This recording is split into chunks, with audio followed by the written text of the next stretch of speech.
ब्रह्माय एष जगदण्डविधानकर्तय गोमगोपा अन्वे प्रणामकृतये सगणाधिराजा विघ्नान्विहन्तु फलमस्य जगत्त्रयस्य गोविन्दमादिपुरुषम् अग्निर्मही गगनमम्बुमरादिशश्च एष तेजः यस्यज्ञब्राह्मति संवृत्तकालचक्रो धर्मोऽथपापीवः यद्दत्तमात्रविप्रकटप्रभाव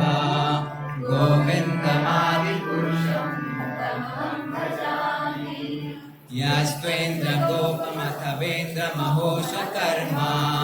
बन्धानुरूपफलभाजनमातनोति कर्माणि हेदचिकेन्दु च भक्तिभाजा गोविन्दमादिपुरुषम्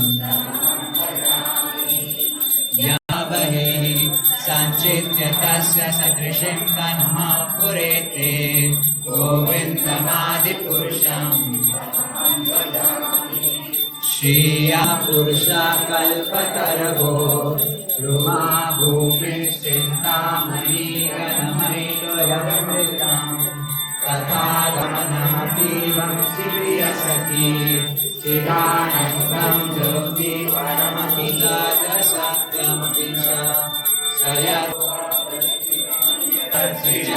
सच्चिदानन्दविग्रह अनादिर्